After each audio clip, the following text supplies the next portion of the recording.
Welcome to the Deep Wealth Podcast, where you learn how to extract your business and personal deep wealth. I'm your host, Jeffrey Feldberg. This podcast is brought to you by Deep Wealth and the 90-Day Deep Wealth Experience. When it comes to your business deep wealth, your exit or liquidity event is the most important financial decision of your life. But unfortunately, up to 90% of liquidity events fail.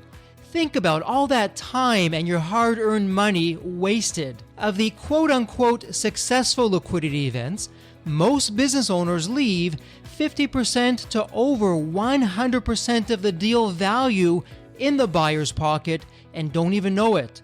I should know. I said no to a seven-figure offer and yes to mastering the art and the science of a liquidity event. 2 years later, I said yes to a different buyer with a 9-figure deal. Are you thinking about an exit or liquidity event? Don't become a statistic and make the fatal mistake of believing the skills that built your business are the same ones to sell it. After all, how can you master something you've never done before? Let the 90-Day Deep Wealth Experience and the 9-step roadmap of preparation help you capture the best deal instead of any deal. At the end of this episode, take a moment and hear from business owners like you who went through the Deep Wealth Experience.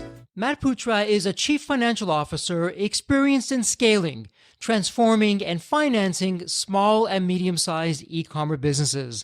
Matt helps the owners of e-commerce brands and agencies in the US, Canada, Austria, and the UK scale their businesses with more cash and less stress.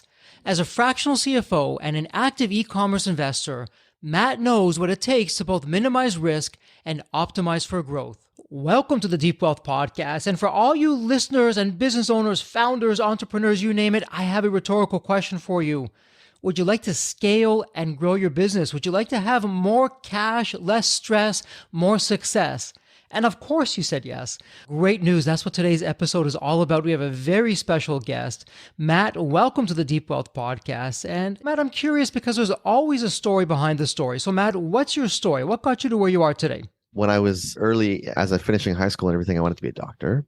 Okay. And I started off in sciences and I absolutely hated it. And so from there, I had no idea what I wanted to do. Mm-hmm. So I ended up going to this local manufacturer, sweeping the floors. And what I learned very quickly is I love business. Mm-hmm. I love management. Mm-hmm. And so I just rose up through the ranks there and I ended up as an operations manager. So nothing special, right? And then at some point I was like, I want to do finance. And so I switched my degree and my focus and I moved into finance and accounting. And then I went to another local manufacturer in accounting role. Mm-hmm. And in that role, I just helped them make a lot more money, have a lot more cash. So when I was there, we increased our gross profit by 25% over the course of 2 years, Nice. increased net profit by about 20% over the course of 2 years. And it was there that I realized the power for good that a good accountant can have. And so from there, I went to an accounting firm and got fully trained and all that. And then I became a CFO of a private equity group and, managing cash flow, doing deals, helping investees, portfolio management, audit, tax, everything. And I loved the job, loved it. And I got, manage a bit through COVID when I was there. And then when COVID happened, I got my commute time back. So I was commuting about 3 hours a day back and forth to my home. And when COVID started, I got those 3 hours back and I just started doing some consulting on the side and loved it. Loved that I could have a really big impact for a small price tag for a small businesses. And so about 6 months later, I told the group that I was going to be leaving. 6 months after that, fully doing this. And so I've been doing it ever since March 2021. And again, just helping business owners in the US, UK, and Canada just grow their businesses and not have the cash flow stress, ideally. Wow, Matt, what a journey. And there's always two sides to a coin. So firstly, with the pandemic, I'm going to speak for both of us. I'm sure you're with me on this. Our hearts out to the people who lost loved ones or businesses from the Absolutely. pandemic, a terrible situation. Mm-hmm. Trying to find the silver lining. We don't really have much of a choice. So trying to find the silver lining. Yeah. It's incredible world-class talent like yourself through the push and technology that we had that you can now make yourself available in ways that couldn't be done before as a fractional CFO. Absolutely. And so, Matt, I would be remiss if I didn't ask this question. We're going to talk all about you being a CFO, Sure, but before we get there, you're on the other side of the table for most of our community. Being in private equity, you're looking at the deals. You may have even looked at some of our community's businesses. Are we going to buy this company? Are we not going to buy this company? And so, Matt, oftentimes you're never a prophet in your hometown. And I say these things, and I'm sure the listeners nod and they smile. Okay, yeah, Jeffrey, sounds good, whatever. So for our listeners' benefit, Matt, let's say two scenarios. When you were looking at the numbers, the data, the financials, the narrative of a company, and you're looking to potentially buy that company. So let's take the glass is half empty, and then we'll go to the glass half full. Okay. What would have you and your private equity group walk away from the table? So this is where you're going back to the team saying, you know what? We're better off taking a pass on this because of this. What is this? There's a few things. So one big one is gross margin, less than 50%, and it's just tough to scale. Tough to acquire customers, tough to scale, tough to make an impact. And it is possible when you have high volumes and massive scale, but that's not where we played. And so if it was less than 50%, typically we wouldn't continue the conversation. Other thing we're looking for is the lists. So if the email and SMS list size is not very big, if it's quite small, that's something that we wouldn't really be looking at. Because again, we want to have that owned list. We want to have those customer touch points. So that was one. And Matt, while you're thinking, may I ask, so were there particular industries that you were focusing on specifically? I mean, with SMS lists and email lists, to me, that's, I'm going to guess, but to me, that sounds more in maybe SaaS-based businesses or high tech. What would be going on with that? For the PE group, and I'm still tangentially a part of it, we were looking at e-commerce businesses and specifically in the outdoor and apparel and gear space. Interesting. Okay. For this model here. So we want to have lists, and they don't have to be massive, but we want to have some lists, right? Because again, we were doing this right around when COVID happened. And so then iOS happened. And so then the focus came back to building lists, and it's changed a bit again now. But yeah, no, that was a huge focus for us. What we didn't want to see is one big flash in the pan jump in annual revenues. We wanted to see either like a steady progression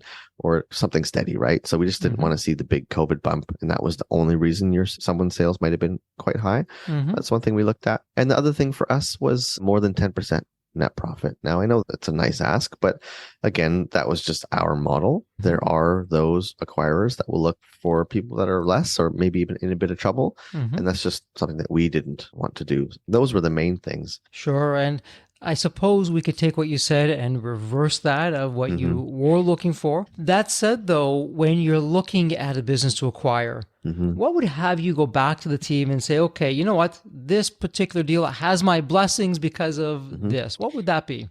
Yeah, so definitely the reverse things. So more than 10% profit, better than 50% gross margin. And the other things I would say is a unique brand. We didn't want to buy drop shipping companies.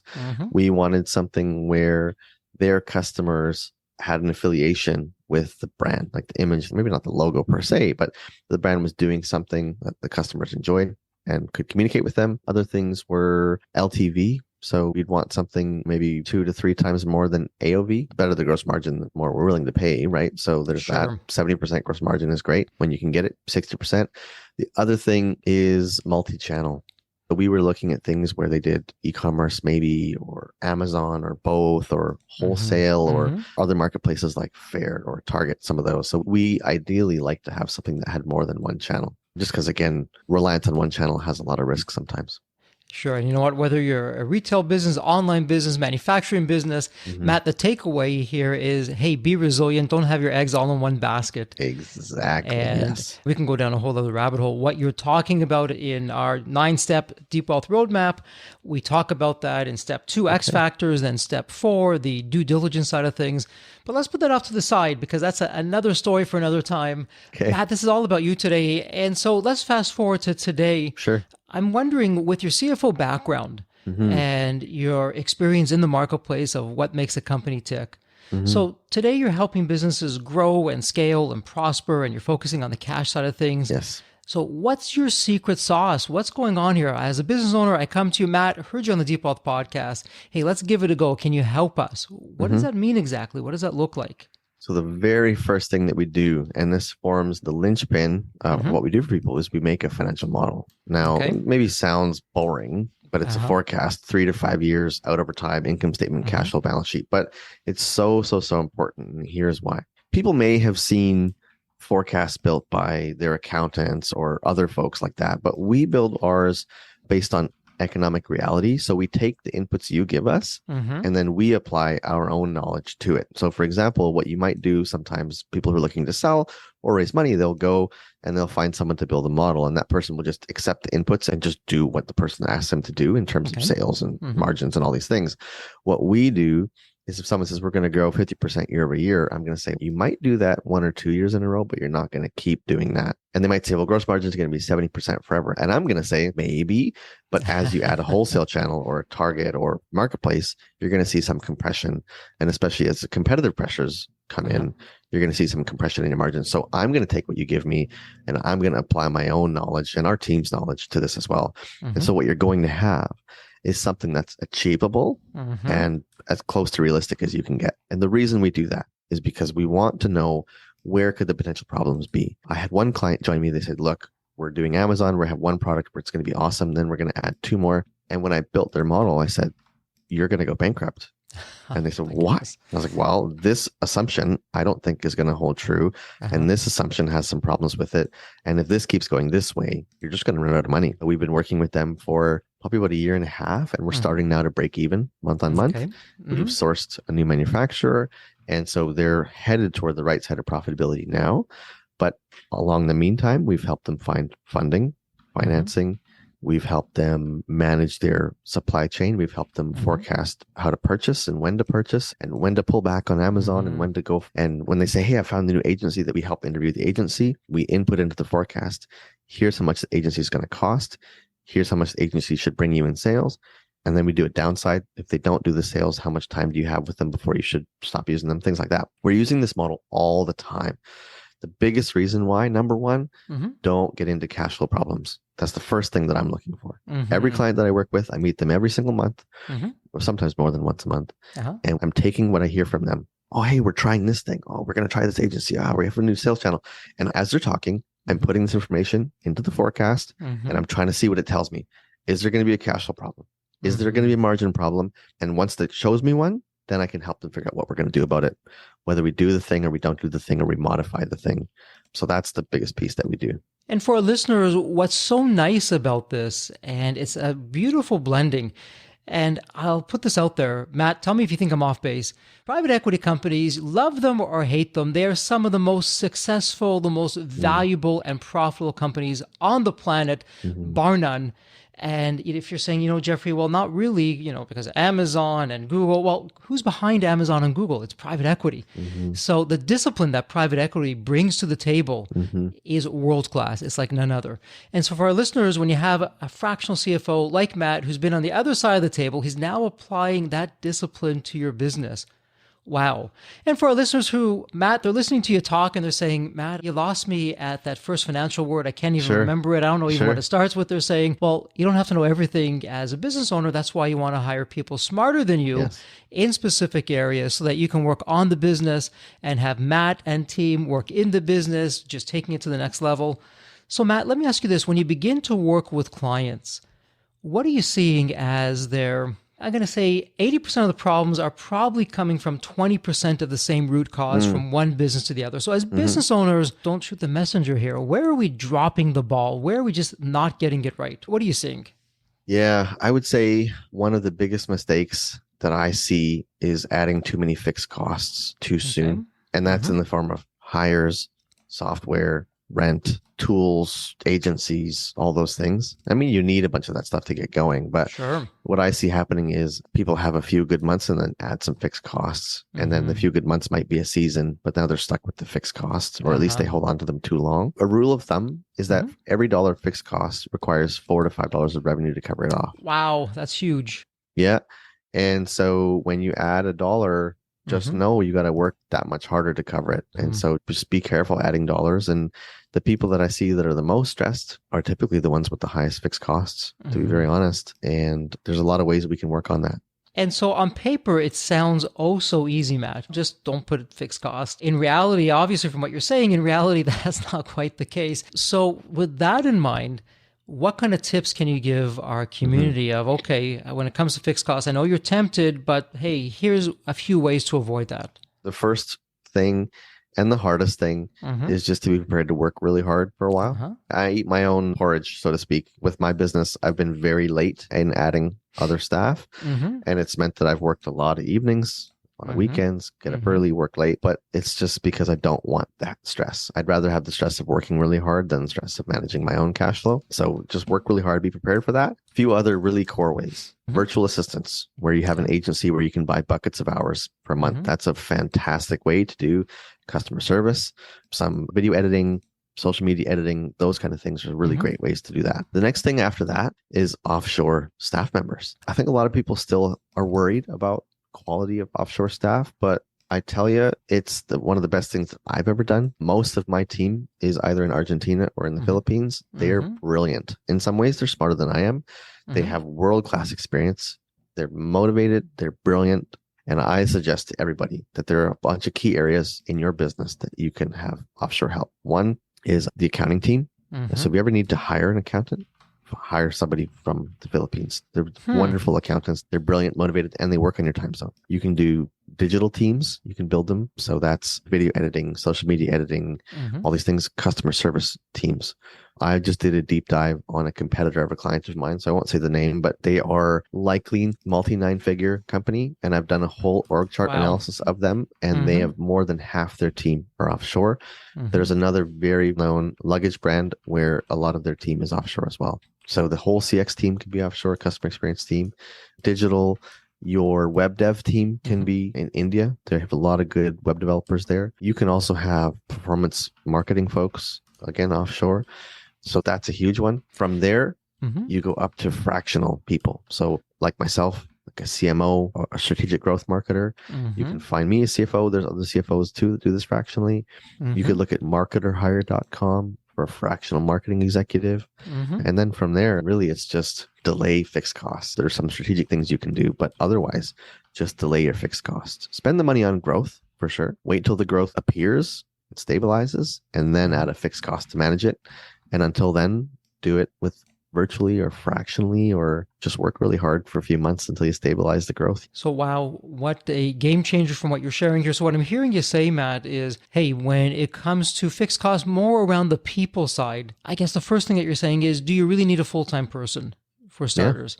And if the answer is no, okay. You don't have to have someone physically in the office anymore. We know that post-COVID. Maybe it makes you feel better. It doesn't mean that they're doing any better of a job in a full-time position when it could be a part-time position. And then what I'm hearing you say is perhaps you can find your talent offshore, where I suspect we have the currency exchange is what's really making a difference on top of a lower cost of living in some of these other countries. You're getting tremendous talent. In some cases, you will pay a third what you'd pay for a North American or a European talent. If you look, Latin America would be maybe half sometimes. Philippines, in some cases, is a third. And you're getting like as good or better talent, I would say. You do have to figure out how to manage the training and cultural differences. But from my point of view, it's a really fantastic way to do things. And just before we move on from this, has there been any downsides or adjustments, I'll call them, as you go with this strategy of having talent all around the world? Anything that you can care to share? Yeah, of course. I mean, one tough thing is time zones, right? So if you want the best of the best talent from offshore, you do need to let them work on their own proper time zone. You can imagine that a successful person in another country would want to work like regular daytime hours in their time. So if you want the best of the best, you have to do that. If you're willing to have still A-level talent, maybe not A+, but whatever, then you can ask them to work on your time zone. And a lot of people in the Philippines are used to that. The other downside is if you're in a country or state where the time zone changes, fall back, spring forward, that gets very tricky. For me in Vancouver, Canada, fall back, spring forward are both times where I miss meetings a bunch of times. Our team meeting has to get shifted around. So that's been a bit of a pain.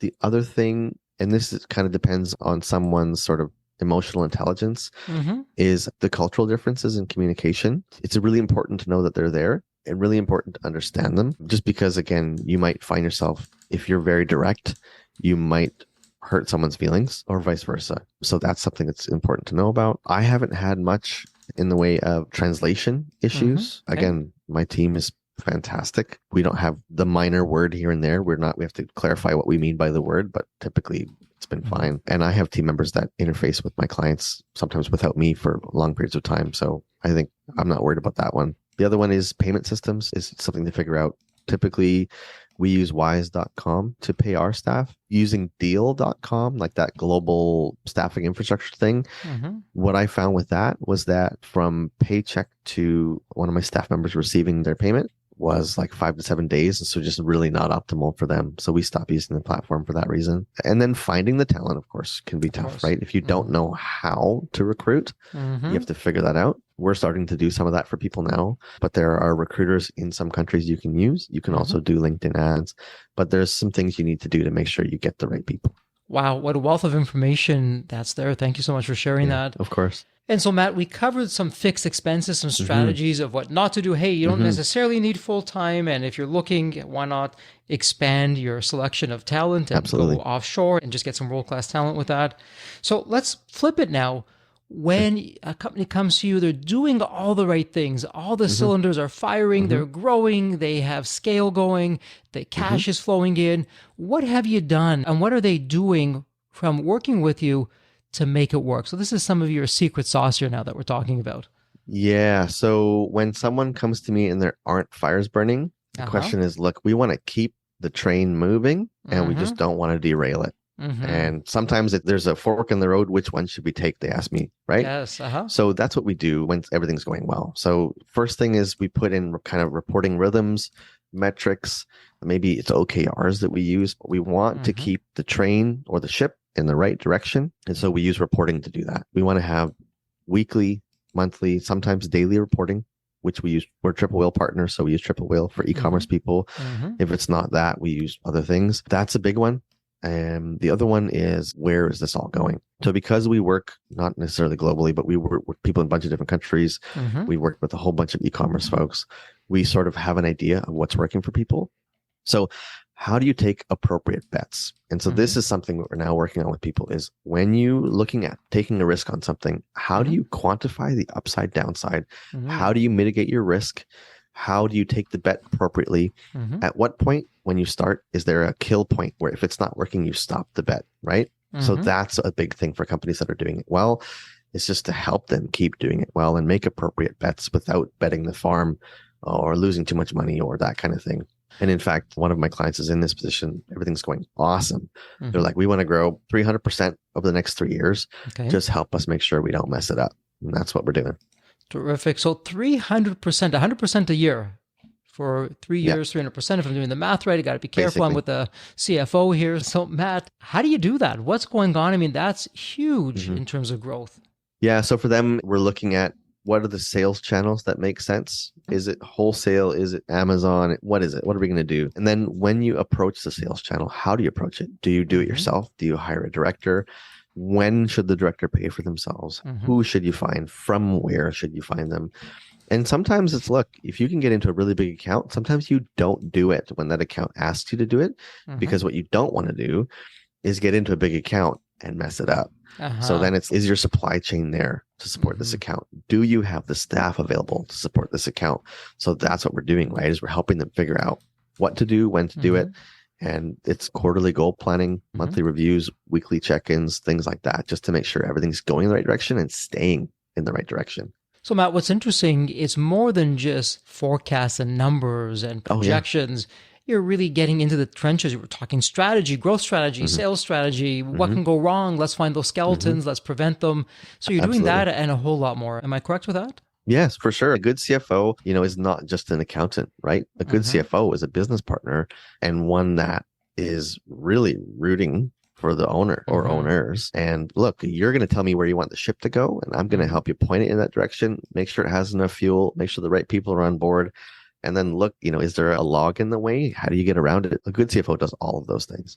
And let me ask you this, and I suppose you could easily say, and you'd be right, the question I'm going to ask is, Jeffrey, every company is different. It all depends. Generally speaking, though, knowing that there's going to be some on either side of this, most companies, when they're coming to you, Matt, they need help. Otherwise, they wouldn't be there. And you step in and you begin to turn things around.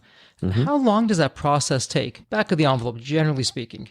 If there are troubles, I would say probably takes 6 to 9 months to start getting out of the trouble. Yeah, that makes sense. And then it takes about 3 months to have a clear path to know where we're going to go. 6 to 9 months is you start like taking steps and you start to see the improvements. Terrific. So a little bit of a timeline there.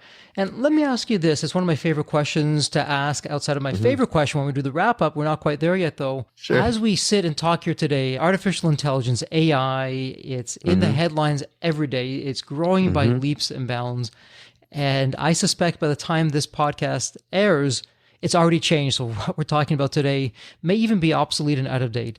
But that said, where's the biggest impact in your world, Matt, of where AI has really made a difference? And then if you had to fast forward 6 or 12 months, where do you see it heading? Oh, man. So one big one is the customer intelligence. Okay. So a use case I've heard of recently, which I like, is piping all your reviews back to ChatGPT and assessing for mood, for common themes, for common problems, for common benefits, and then crafting landing pages based off of like massive amounts of customer feedback. So that's a really good use case. One that I've done is when I have phone calls with people who might want to work together with me, the call's recorded, I will put the transcript into ChatGPT and just double check what I understood and what I heard. Say, hey, what did they think? What's the mood? What do they want when they want to hear from me? And it's actually pretty amazing, the responses you get. Like I had a response from ChatGPT saying, this person wanted these 3 things, but email them in 10 days because they're doing something in those interim 10 days. So you shouldn't bother them. It's very powerful. And Matt, let me ask you that before you move into the next one. I mean, that's fascinating. What I've seen when it comes to ChatGPT and AI, it's the quality of the question that you ask makes sense. Garbage in, garbage out, or gold in, gold out. So what exactly are you asking it? What's the specific question when you're saying, okay, ChatGPT, here is the transcript of an interview I just had with somebody or a client conversation. What's the specific question that you're now asking? Yeah, I am asking something like, please act like a VP of sales whose focus is to move this potential client a little bit closer to where they might consider working with us. And I'll say, please give me the mood of the conversation, and I'll do that. Please give me the 3 pain points this person you feel like they had. Please give me some of the words you might use to address the pain points. Those are some of the things that I do with it on a regular basis. Wow, it's crazy that it can really do that. And because when you read something on paper, you're not hearing the emotionality of what's going on, or I deliberately paused right there for effect. That doesn't come through either in the transcript. So because it's just reading what's on the page, which can be easily misinterpreted, even for a human to read it, you can come out very different as to not being there and hearing that. So how accurate is it based on what you've seen from reading the transcript verbatim, word for word what's there, to saying, okay, Matt, here's my assessment of what's going on? Pretty good, actually. There was one in particular that I'm thinking of. When I asked it the questions, I went back and I read through the transcript because I use like a note taker, right? And so I read the transcript and listened to a bunch of parts of it. It classified pain points the same way that I would have, just did it faster. And then when I combine a whole bunch of calls into one input, it does a fairly good job of classifying what I would say are people's pain points, and which we just did that recently. Terrific. And let me ask you, for our listeners, for their benefit, is there any particular note-taking or transcribing tool that you're using, or are they all the same more or less? And we don't have to give a commercial here for any of these companies, but is there any one that you found that's better than the other, or they're all fairly good? So I currently use Otter, otter.ai or otter.com, I don't know. And I think I'm going to move to Fireflies. Otter does not have an API you can connect to ChatGPT. Fireflies does. So if I use Fireflies and I have my own instance in which ChatGPT is not going to take the information I give it and use it publicly, I can connect Fireflies to ChatGPT, and then I can ask it questions probably on the fly as it's ingesting live-ish. So Fireflies is my recommendation right now.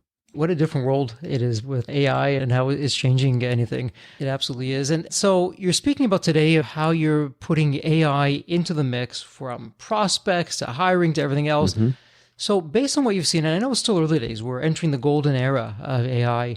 Matt, what are you seeing, best guess, 6 months, 12 months from now? What does that look like? If I look at this from the financial services point of view, I would say that there are going to be entry-level tools people can use. So AI CFO is my guess. And it's going to be okay. It's not going to be perfect, but someone that doesn't have a big budget could probably use that. And then just connect with a partner here and there. Maybe is probably one thing that might happen for like product or brands. The other thing that I would say that's going to happen is, again, just the amount of customer data that's going to get piped into GPT is huge. And so your teams are going to function better. Your chatbots are going to function better. You're going to be able to give unbelievable service for the brands that really embrace it. And what I mean by that is like this. So someone chats you on your site. GPT will know what they bought from you, what they've said before, what their reviews were. And so they're going to say, hey, I have just a quick question about this product. The person who's responding, whether it's the bot at first or not, if it's a person, GPT will pull up a list of things that they bought and when they bought them and what they said last time. And they said, oh, hey, Angela, I know you reached out 3 months ago and you bought this thing. How was the thing and how can I help you today? And just the care that you're going to be able to give to people, I think it's going to be a big differentiator. There are other things, people smarter than I am will have other ideas and stuff, but I think one of the big things that I see is the amount of care and that you'll be able to show people is going to be astronomical. Wow. Sounds exciting, scary, all at the same time, but we'll see where all that goes. And so, Matt, big picture wise, we're talking about how you can find those skeletons in the closet for these companies, remove them, help them grow, get out there, scale, ramp up profits and cash. We could probably go down so many different rabbit holes here, but are there any questions that I should have asked that I didn't? Anything that you would want to add to the conversation at this point? You know, the only thing I'll add is a bit about financing. And I'll just say on that point, people do your best to avoid financing that's tied to revenue, like the repayments where there's like a percentage of revenue or a percentage of daily sales or those things. They're really hard to get out of a cycle of using those. Okay. So if you can get things that are called term loans, which is where someone gives you money and you have a certain set time period of equal payments to pay it off. Those are typically the best way to use debt and get out of using debt.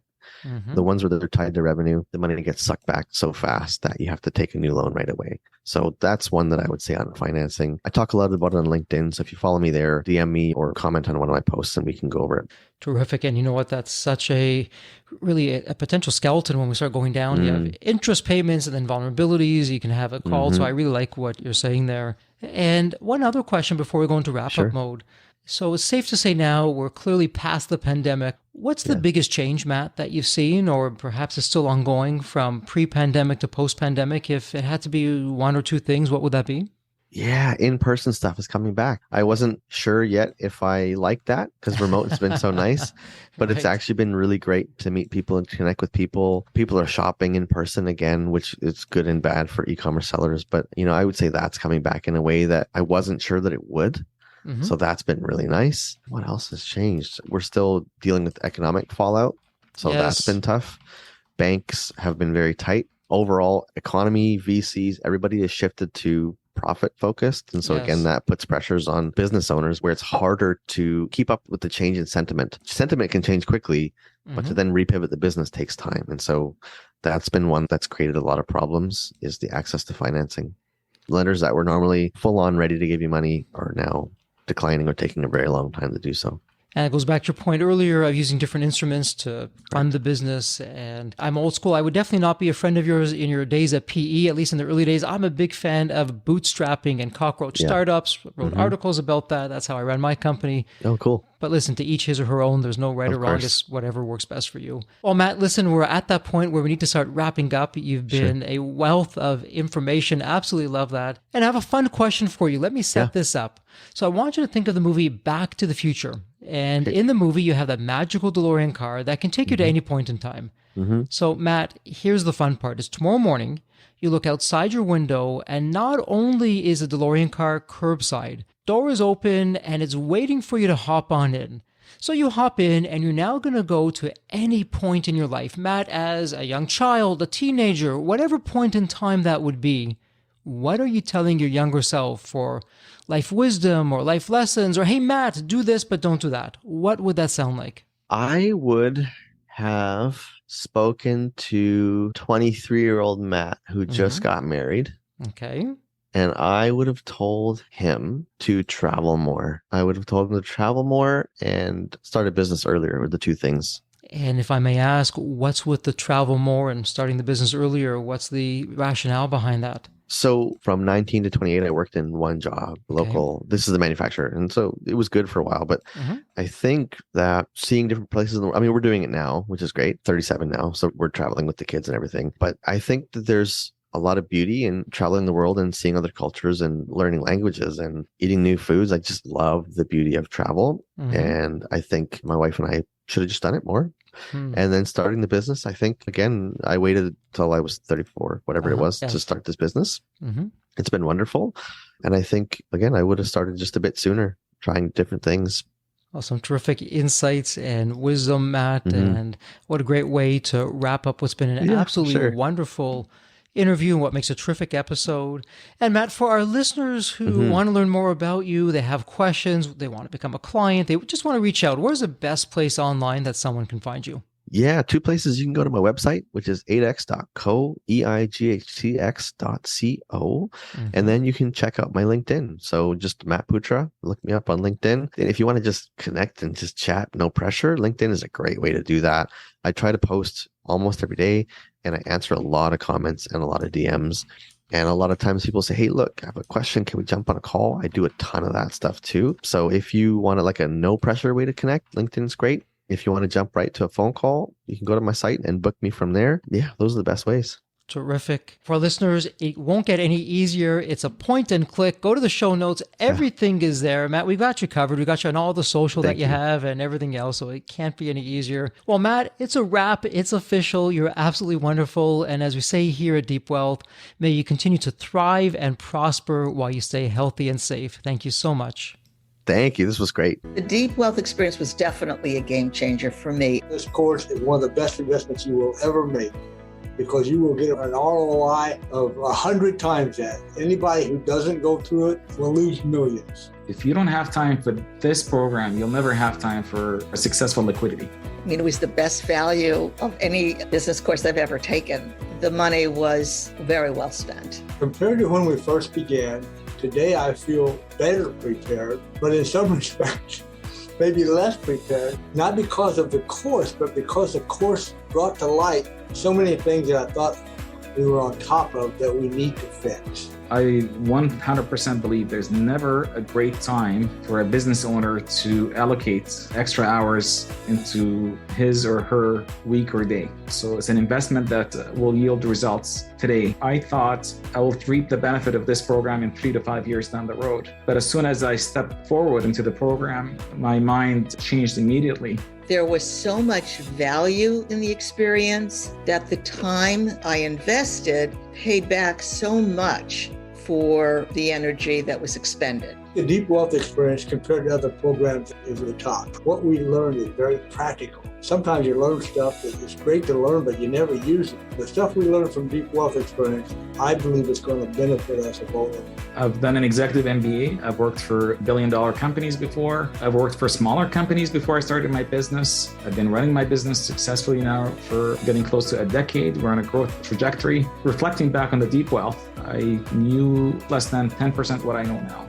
Maybe close to 1% even. Hands down the best program in which I've ever participated. And we've done a lot of different things over the years. We've been in other mastermind groups, gone to many seminars, workshops, conferences, retreats, read books. This was so different. I haven't had an experience that's anything close to this in all the years that we've been at this. It's 5-star, A+.